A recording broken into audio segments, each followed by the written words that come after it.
Gitu. Itu apakah tanda-tanda bertambahnya umur atau gimana?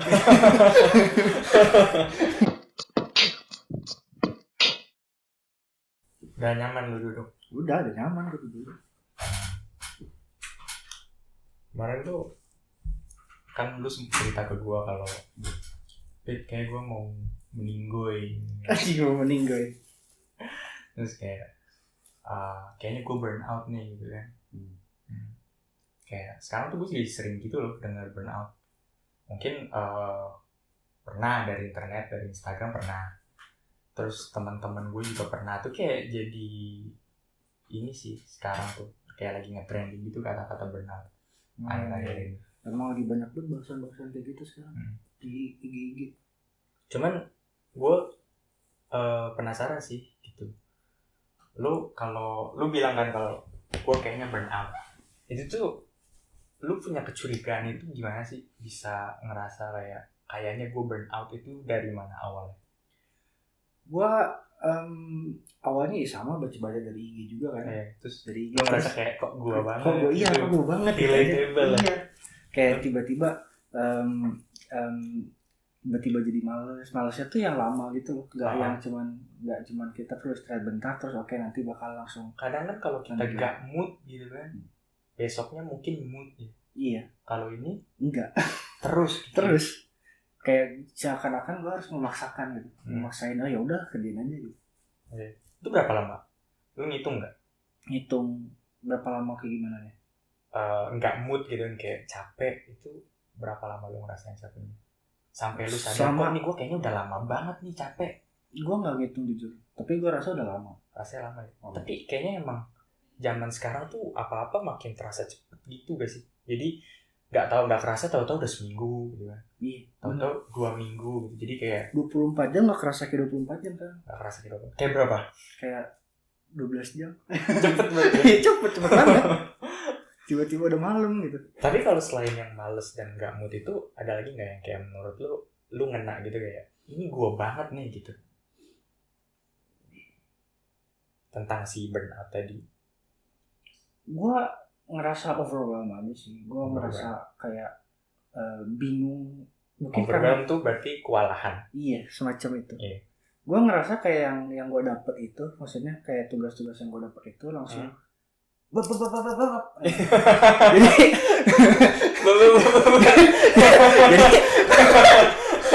jadi bertubi-tubi. Iya, bertubi-tubi gitu. Jadi gue bingung kalau main game PS Naruto combo. Iya, itu combo. Iya. Gue jadi bingung aja, gue mulai dari mana ya. Gue harus kadang saking banyaknya gitu, gue ada beberapa kali nggak mindful kalau misalkan beberapa saat lagi kelas gitu. Jadi nggak fokus. Nggak mindful, nggak fokus juga. Okay. Terus gue jadi bingung gitu karena gue nggak fokus, gue nggak merhatiin, jadi gue bingung nih tugasnya ngapain, gue jadi harus baca lagi gitu. Dan apa ya? Kalau nggak salah ya, itu tuh ada juga di situ kalau burnout itu katanya orangnya merasa tidak berdaya. Jadi kayak nggak mampu gitu, merasa kok kayaknya gue nggak bisa nih ngelakuin ini gitu, jadi kurang percaya diri gitu. Atau lu ngerasain hal kayak gitu? Atau lu merasa kayak gue gak yakin sih. Gak yakin. Jadi lu merasa masih kayak ya masih berdaya untuk ngelakuin, tapi ada tapinya. Tapinya apa? Tapinya ya gue gak bisa sekarang. Jadi lu tunda. Gue tunda. Jadi prokrastinasi jadi kayak makin sering lah ya akhir-akhir ini. Iya, mungkin sering akhir-akhir ini. Tapi emang lo gak pernah ngerasain kayak gitu? Gue pernahnya itu apa ya? Gue kayak jadi sering capek sih. Ya kayak gue jadi gampang tidur. Kayak dan orang kan biasanya kalau orang tidur siang 3 jam siang-siang, malamnya kan nggak bisa tidur. Iya. Itu gue bisa tidur siang lama, tidur malam tetap sesuai gitu kan. Jadi kayak sehari itu gue tidur bisa di atas 10 jam. Gitu. Itu apakah tanda-tanda bertambahnya umur atau gimana? Lu misalnya lu merasa burnout ya. Tapi sekarang lu bisa nih ngobrol sama gue ketawa-ketawa, bercanda sama gue ya kan. Kira-kira apa ya hal-hal yang membuat lu sekarang gitu bisa kayak gitu? Kalau lu misalnya tadi bilang gue biasanya lesu dan gue biasanya kewalahan gitu kan. Tapi apa yang membuat lu sekarang ngobrol sama gue dengan biasa aja gitu, dengan ceria dan semacamnya gitu?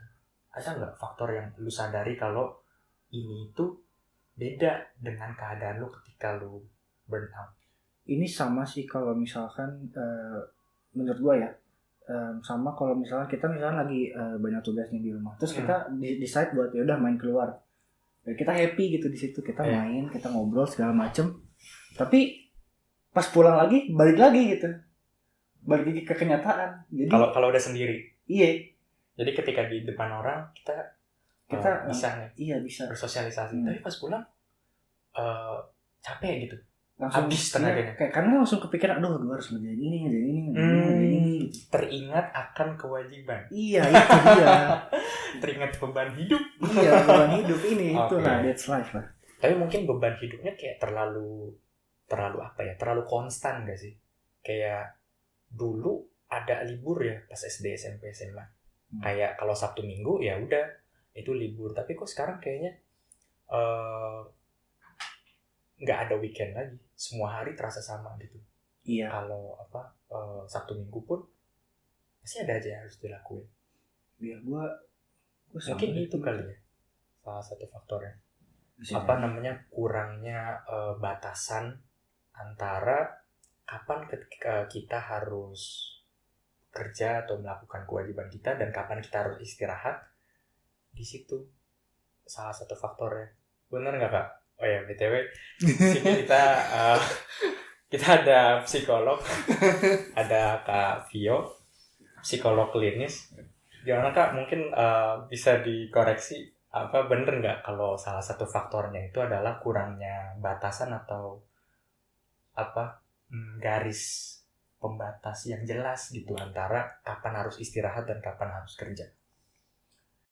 Sebenarnya kalau burnout itu lebih karena pekerjaan yang sifatnya rutinitas yang membosankan, yang kita udah bisa membayangkan besok tuh kita bakal mengerjakan itu lagi, besoknya harus mengerjakan itu lagi, terus dengan support yang minim, dengan tuntutan yang banyak, dan setiap hari kita udah ngebayangin nih seminggu ke depan setiap harinya kita bakal ngerjain itu lagi.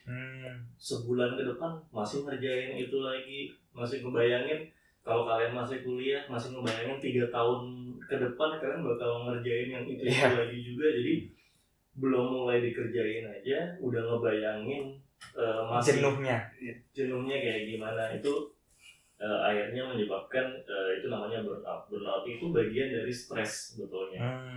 Stres yang stresornya itu berasal dari si rutinitas. Iya. Intensitas kerjaannya. Kalau intensitas kan seberapa berat tekanan yang lo rasakan gitu kan. Gitu. Seberapa berat yang tekanan yang lo rasakan. Kalau dari frekuensi seberapa sering gitu kan, seberapa membosankan, seberapa seberapa rutin dan monotonus gitu yang lo lakukan. Monoton. Berarti Kak, kalau yang aku paham, berarti justru karena jenuh dan kurangnya arousal ya, hal yang membuat kita bergairah untuk melakukan itu yang membuat kita burnout. Pasti. Jadi kalau misalnya kalian lakukan sesuatu tanpa ada motivasi, passion gitu kan, jadi gairah.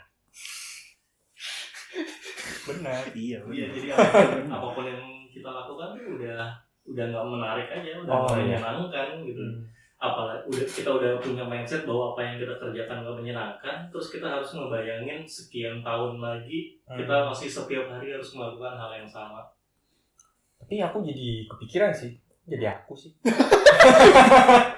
Gue jadi kepikiran untuk mengingat lagi kegiatan gue selama ini menjenuhkan nggak ya?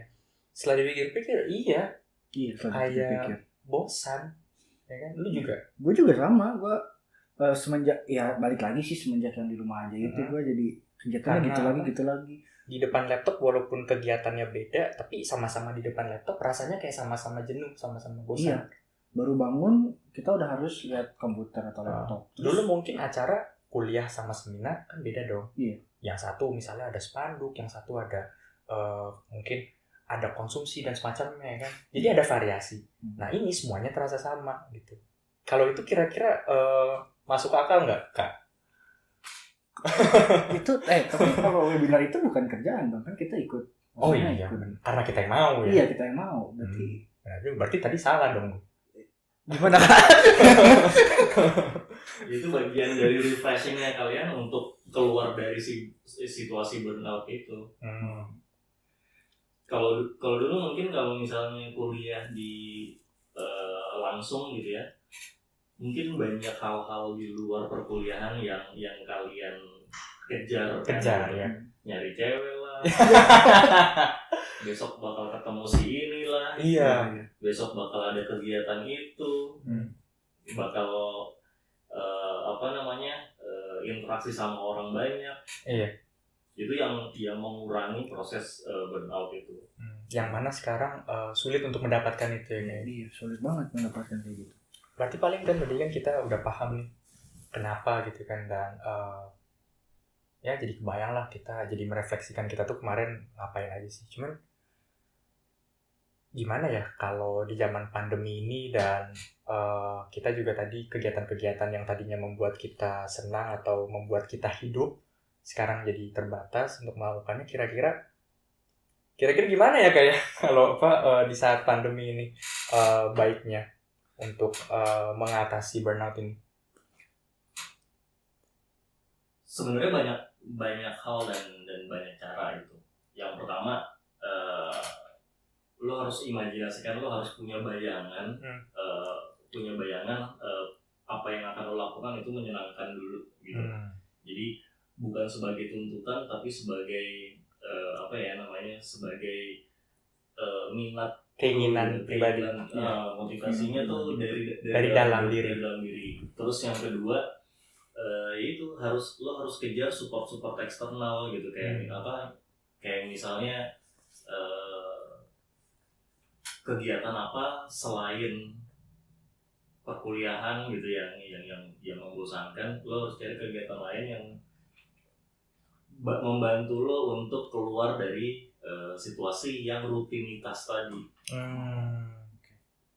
Lo kebayang nggak? Kebayang. Kayak gimana? Apa? Yang gue kebayang sih, ini balik lagi ke lebih ke nyari kegiatan, nyari hobi lah. Hobi lo apa, Pit? Kira-kira, Pit?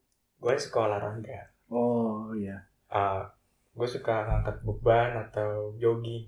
Anehnya, harusnya kan itu kan hobi-hobi yang membuat gue capek secara fisiknya. Iya.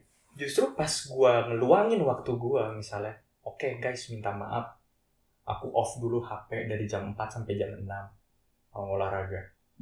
Gue habis capek olahraga, justru nggak secapek ketika gue ngerjain hal-hal yang membosankan tadi. Justru gue malah kuat, justru malah gue merasa sehat. Gitu. Aneh ya? Aneh. Atau aneh sih gue. Iya. Kalau aneh tanya dong. Iya, gimana? Kira-kira kenapa Kak? Kira-kira kenapa? Pada dasarnya manusia itu kan harus mengejar keseimbangan. Iya. Jadi kalau misalnya tadi burnout itu sebetulnya bukan hanya ke keadaan-keadaan yang sifatnya rutinitas, yang sifatnya monoton, tapi juga pada situasi-situasi yang terlalu dinamis gitu. Jadi kalau terlalu dinamis kan jadi unpredictable ya. Gitu. Jadi hal-hal yang tidak bisa kita prediksi itu jadi tekanan tersendiri sebetulnya buat kita. Jadi yang bikin kita burnout itu satu, rutinitas yang terlalu monoton sama terus diulang-ulang, atau hal-hal yang sangat-sangat tidak predictable gitu. Kalau tidak predictable itu membuat khawatir mungkin. Iya, itu memunculkan kekhawatiran kecemasan. Terus menerus. Memunculkan kecemasan. Nah, jadi yang harusnya itu memang yang kita kejar adalah keseimbangan. Kalau terlalu monoton, berarti kita harus cari kegiatan lain yang untuk supaya hidup kita lebih dinamis. Kalau hidup kita terlalu dinamis, terlalu unpredictable, kita harus nyari yang sifatnya lebih rutin gitu, yang kita masih bisa prediksi gitu. Jadi kuncinya adalah balance sih. Kita harus imbang. Iya, Jangan terlalu. Itu kata-kata siapa sih? Roma Irama. Terlalu. Intinya berarti jangan terlalu sedikit, jangan terlalu juga. banyak. Oke. Mungkin itu aja kan ya. Mungkin sampai saat ini aja ya, sampai sini ini gue kayak udah lumayan dapat ini sih. Gue jadi kebayang gue harus ngapain ke depannya. Iya, gue juga sama. Harus ngapain? Gue harus mengevaluasi apa yang terlalu dalam hidup gue. Adakah sesuatu yang gue itu terlalu dinamis? Tahu ada yang terlalu statis? Dinamis lawannya statis? Konstan, ya kan? Sama mungkin apakah ada yang gue lakukan terlalu banyak atau gue terlalu sedikit? Gitu sih paling. Kalau lu? Apa yang lu lakukan habis ini? Yang gue lakukan habis ini ya gue nggak mau langsung balik lagi kerja sih. Gue mau have fun aja dulu. Evan dulu. Iya. Oke. Relaksasi. Ya kan harus seimbang kan. Jadi Iya. harus ya udah karena udah banyak ngerjain tugas-tugas segala macem ya gue pengen main dulu gitu. Oke.